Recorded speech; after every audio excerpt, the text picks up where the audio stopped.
Hi there, and welcome to Reddit Confessions. Today's story begins not with a wedding, but with an empty champagne glass, a lopsided smirk, and a one-way ticket out of loyalty. The cork popped. She laughed. I watched. There were crumbs on the marble kitchen counter, a second glass already poured. Not for me. I was still in my work boots, dust on my pants, and the mailbox key in my hand when she turned around in that silky red dress I'd never seen before. No, hi. No, how was your day? Just one sentence, delivered like a line from a movie she'd rehearsed in front of a mirror. My ex is flying me to Paris. Don't wait up. She said it like she was ordering dessert.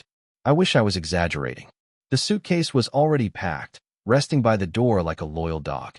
She picked up her passport, snapped her clutch shut, and slipped on heels, the same ones from our 5th anniversary. Except this time, she didn't glance back. I stood there like a forgotten statue. My mouth was dry. My fingers were twitching. I didn't yell. I didn't cry. I just nodded. And that's what got her. That nod. She paused. You're not going to ask who he is? I shook my head. She smiled wider, victorious. Like she'd won something. That was the moment I decided I wasn't going to wait. Not for her. Not anymore. So while she texted someone from the back seat of a black car, I reached into the drawer under the microwave, the one she never opens, and pulled out a sealed manila envelope. Months of suspicion, screenshots, GPS data, timestamps, receipts, all quietly collected while pretending to be the clueless husband who just doesn't get it. I booked a flight, but not to follow her, to get ahead of her. And right before she boarded, I sent her a photo. Me, standing inside her terminal, 2 gates down, with someone she never expected to see again. Her phone didn't just fall. It shattered. Her face? Pale. Her mouth? Open. Her plans? Destroyed. That was just the beginning. Because Paris wasn't the escape she thought it would be. And I wasn't the man she thought she'd left behind. She always underestimated silence. Thought that if I didn't argue, it meant I didn't notice. If I didn't ask questions, it meant I didn't know. But the truth is, silence isn't surrender. Sometimes it's a strategy. And that night, when she walked out wearing a dress that didn't belong to our life anymore, I didn't panic. I prepared. What she didn't know was that I'd already planned for this day. I'd seen the signs months ago. Unfamiliar colognes on her jacket, hotel points added to our shared email, and that one voicemail she never meant to leave unplayed. It wasn't rage that guided me. It was resignation. Not the weak kind, but the kind that comes after holding a house of cards together long enough to know it was never built to last.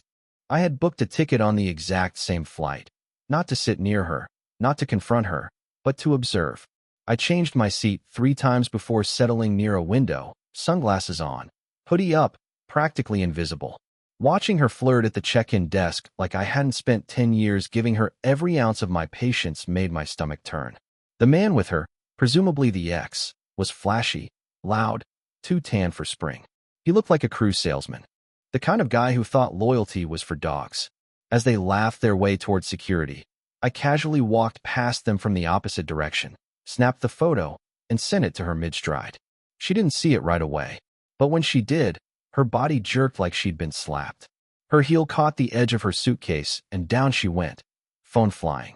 The man turned to help her, but she shoved him off, staring around like she'd just spotted a ghost in the terminal. I watched from a distance as she picked up her shattered phone and stared at the screen, trying to process what the hell was going on. And then came the part one wasn't sure about. I walked up to her gate. Not toward her, just close enough to be seen. I ordered a black coffee and leaned on the metal railing. She locked eyes with me. Pure disbelief. Like I had no right to be there. Like I was the one who ruined something sacred. She took a hesitant step forward. I turned and walked away without a word. On the flight, I didn't sit near her. I didn't speak to her. I didn't even look in her direction. She was in row 6A. I was in 22F. But I know she didn't sleep. Neither did I.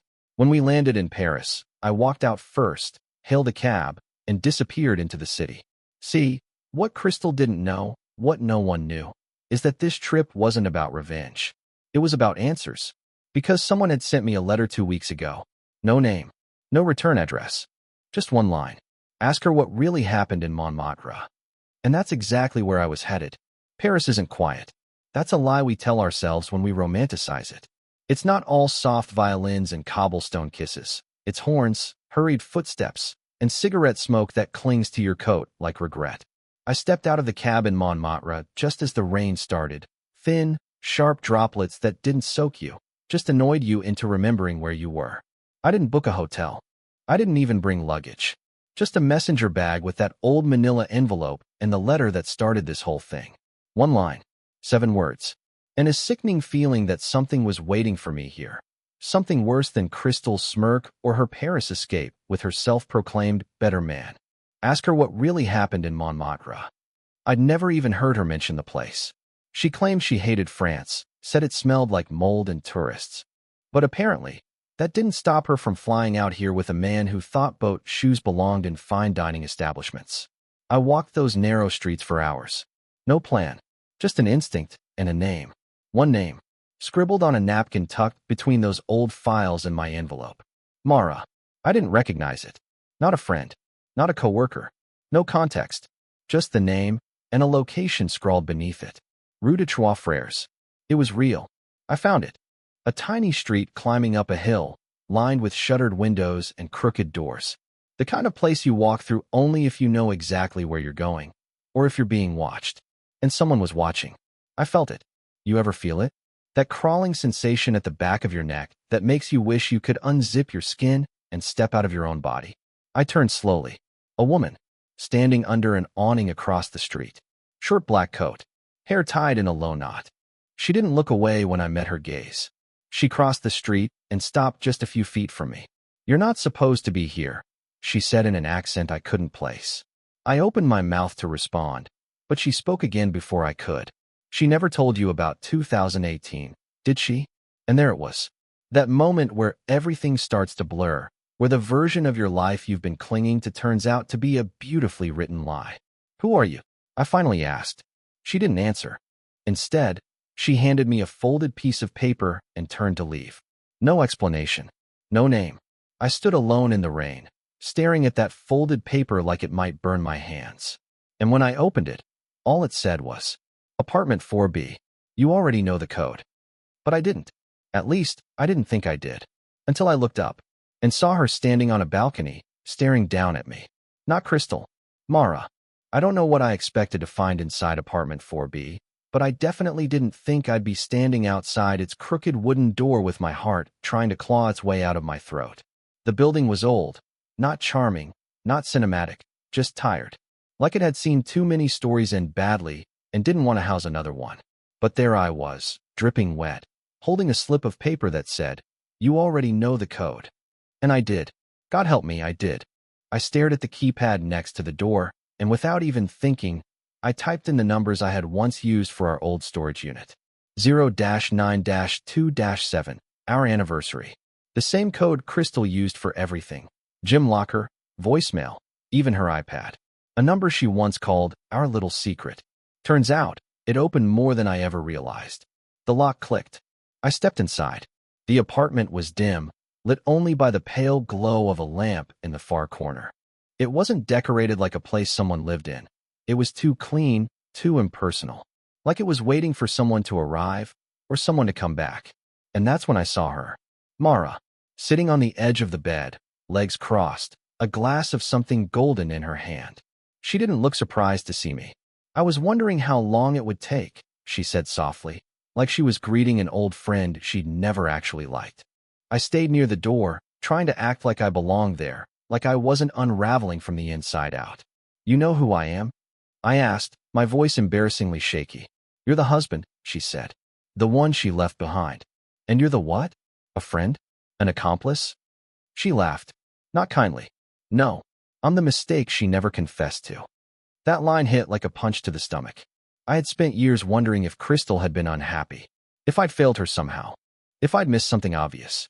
But hearing it laid out so plainly, that she had made mistakes, plural, and buried them deep, it made my knees weak. She told you nothing about this place? Mara asked. I shook my head. She lived here, with me, for 6 months, back in 2018. I blinked. Wait, lived here? As in? She said she was on a work exchange, sent you emails, took calls from the bathroom. She'd even whisper your name sometimes, like she missed you. But she never did. She just didn't want to let go of the backup plan. That word, backup, hit harder than I thought it would. That was all I had been. The fallback. The emotional safety net. The guy who paid the bills while she experimented with passion elsewhere. She left eventually. Mara continued, swirling her drink. Said she was going back to the real world. Said you wouldn't last much longer anyway. That you were soft, dependent, predictable. I swallowed hard. My ears were burning. My chest felt hollow. Then why tell me all this now? I asked. Mara stood, walked toward me, and handed me a flash drive. Because I didn't get closure. And neither did you. What's on here? It's everything. The texts, the photos, even some voice recordings. She kept them all. Don't ask me why. Maybe she liked watching herself lie. I stared at the tiny drive in my palm. It felt heavier than it should have. She's not with her ex in Paris, Mara added as she opened the door behind me. That man's not who you think he is. He's just a cover. For what? I whispered. For what's still coming. She shut the door behind me, and I was back in the hallway, shaking. Somewhere in Paris, Crystal was hiding something bigger than I ever imagined. And now, I had the key. I didn't go back to a hotel that night. I didn't sleep either. I found a 24-hour cafe off a side street in the 10th arrondissement, the kind of place where the waiter doesn't care why you're there as long as you order coffee and keep quiet. I sat in the back corner, ordered something bitter, and pulled my laptop from my bag. The flash drive sat on the table for nearly 20 minutes before I touched it. I don't know what I was afraid of. Maybe I was still hoping this was all some elaborate misunderstanding. Maybe I thought the woman in 4B, Mara, had lied, or exaggerated, or tried to get revenge of her own. But the truth is, I already knew deep down. I had known for years. I just wasn't ready to see it in full color. I plugged it in. There were folders. 6 of them, all named by dates, each one spanning a few weeks. The first one was from April 2018, exactly when Crystal had told me she was going on a project training exchange in Brussels. I remember that trip. I packed her suitcase. I printed her itinerary. She even made me a little goodbye note with a heart on it. Inside that folder were over 70 photos. None from Brussels. All from Paris. And not one of them was innocent. I won't describe them in detail, not because I'm trying to protect her, but because I can't bring myself to say what I saw. Let's just say she was smiling, laughing, wrapped around Mara in a way she never was with me, not even at our happiest. There were videos too. A dinner party where she introduced Mara as her partner. A walk along the Seine where she held her hand, kissed her cheek, told her, I wish I didn't have to go back. But the worst was the audio. Crystal, whispering into a recorder. Harvey is nice, safe. He's not exciting, but he's there. He's always just there. I can't hurt him, so I'll lie, and I'll go home, and I'll pretend, because I owe him that much. She didn't say she loved me. She didn't say she missed me. She said I was owed a lie. I don't remember closing the laptop. I don't remember leaving the cafe. I just remember standing on a bridge, staring down into the black water below, wondering how many other husbands were walking around with blindfolds made of trust. My phone buzzed in my pocket. A text from an unknown number. You found it. Now go to 6 Rue Saint-Lazare. Bring the drive. No name. No explanation. Just another address. And in that moment, soaked in betrayal, knees weak from the weight of it all, I made a decision I didn't know I had in me. I would go. Not because I wanted closure. Because I finally wanted the whole damn truth, no matter what it cost.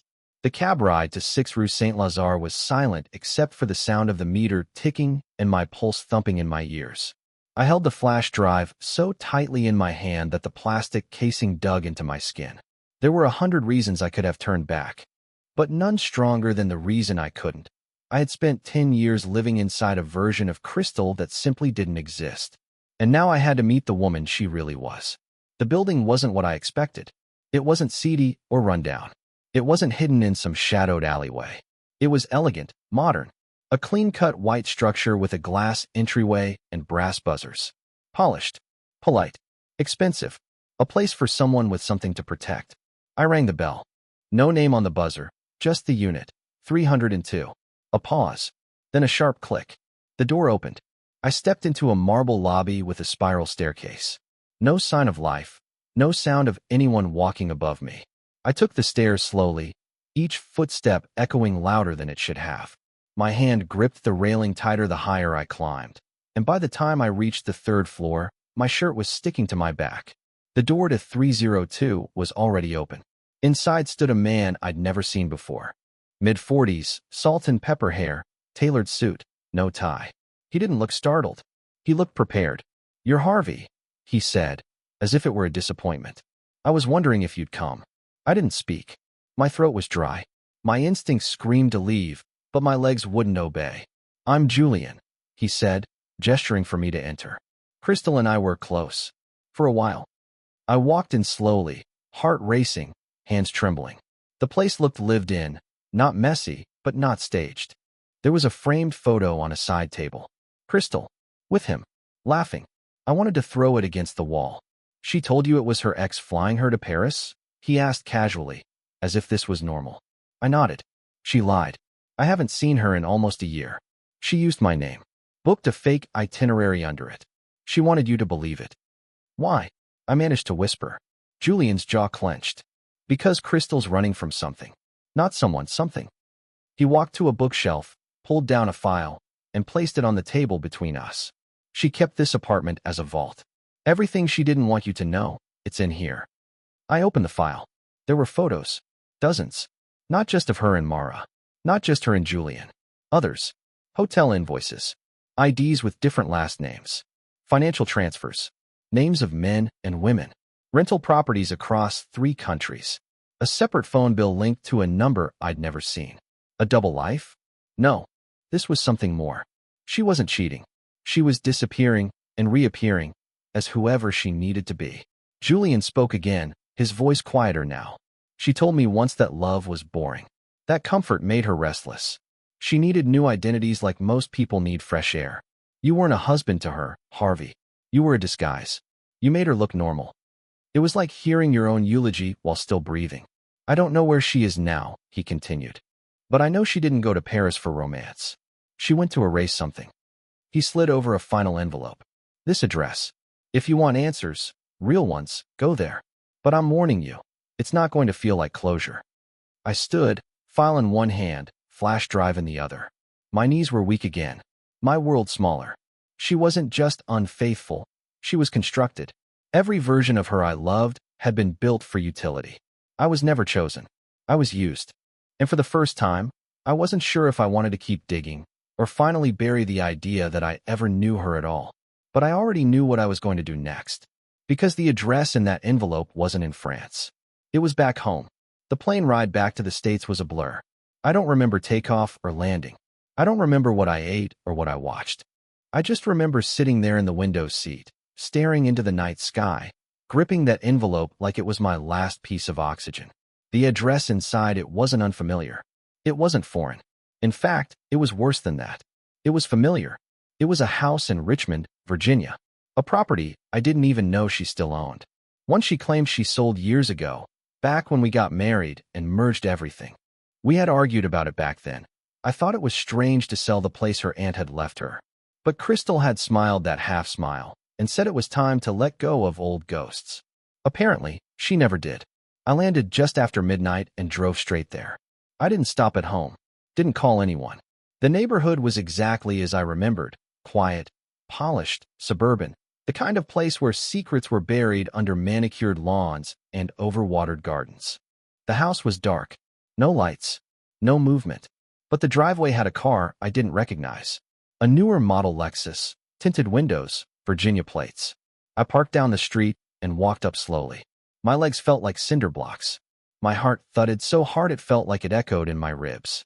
The front door was locked, but the side entrance, the one she used to sneak me through when we were just dating, was cracked open. And then it hit me. Maybe this house wasn't a secret from her past. Maybe I was the one she'd kept it a secret from. I stepped inside. The air smelled like lavender and stale wine. Furniture covered with sheets. But not dust-covered. Not abandoned. Preserved. Carefully. As if someone came often to keep it ready. Like a backup life. And then I heard it. Voices. Muffled. From the back room. I followed the sound like a moth to a flame, every step heavier than the last. The hallway was lined with framed photos I'd never seen. Crystal, smiling, but not with me. Different cities. Different hairstyles. One photo, her in a wedding dress. Not our wedding dress. I turned the corner into the study and froze. Crystal was there. Alone. sitting on the floor, back against the wall, old photos scattered around her like autumn leaves. Her phone was beside her, its screen dimmed, her hands shaking. She didn't see me at first. When she finally did, she didn't scream. She whispered, "You weren't supposed to come here." That one sentence almost dropped me to the floor. I was never supposed to know any of this. I shot back, my voice cracking in all the places I hated. The fake trip. The fake ex-Mara. Julian. The other life. You built an entire world where I was nothing but your shadow. She stared at me like a stranger would. Like I'd walked in on a crime scene too late to save anything, but early enough to know exactly who committed it. You were the safest place I had, she said, as if that made it better. You never questioned me. You let me breathe. That was the problem. So you built this? I asked, looking around. This house. This hideout. Who was the woman in that wedding dress? She looked down. Silent. I opened my bag and pulled out the flash drive. Held it out. I know everything now. No, she said, standing slowly. No, you don't. She walked over to a cabinet in the corner and unlocked a drawer I hadn't noticed. Inside were papers, passports, 2 under her name, 2 under others. IDs. Letters. One folder, labeled Larkin, was filled with court documents. Marriage certificates. Birth certificates. Crystal had another husband. Another life. He died in 2017. And according to those papers, she was still collecting his pension. My knees buckled. I grabbed the edge of the desk. You said I was the backup, I whispered, trying to stay upright. But I wasn't even that. I was your cover. She didn't deny it. Didn't apologize. Didn't flinch. Just said, now you understand why I needed you to stay simple. I don't remember how long I stood there in that room, surrounded by fragments of the woman I thought I married. The house felt cold, like it had been waiting for this confrontation, for the truth to finally find its way through the cracks. Crystal sat down again, calmly, like someone who had rehearsed her downfall so many times, it didn't hurt anymore. I didn't shout. I didn't demand explanations. What would be the point? Everything I needed to know was in front of me. The passports, the forged documents, the lies layered over lies until even she probably didn't know who she was anymore. And somewhere in that tangled mess of deception, I'd been her lighthouse, steady, predictable, boring. The man she used to stay grounded while she lived in chaos. You're not a bad person, she said, finally. You're just not the kind of man who survives people like me. Maybe that was true, but for the first time in years, I didn't feel small when she said it. I stood up, slid the flash drive back into my bag, and said 6 words I never thought I'd hear coming from my own mouth. This is the last time, Crystal. And it was. I walked out of that house lighter than I had felt in a decade. Not because I was healed. Not yet. But because I was done carrying a life that wasn't mine to hold. I didn't look back. I didn't slam the door. I just let it close behind me and listened to the click of the latch like a period at the end of a long, painful sentence. That was 3 months ago. Since then, I moved out of our apartment.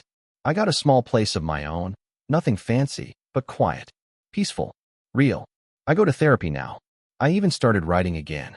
Not about Crystal, not about the lies, but about the things I missed while I was too busy pretending everything was fine. I've made peace with being the soft one, the safe one, the one who doesn't need to live a double life just to feel alive. Somewhere out there, Crystal is probably building a new identity, maybe even a new husband. But I won't be part of that story. I've reclaimed my own. And honestly, that's more than enough. Thanks for sticking with me through this wild, unbelievable ride. If you've ever discovered something shocking about someone you thought you knew, something that completely changed your understanding of the relationship, drop your story in the comments. We'd love to hear your experience.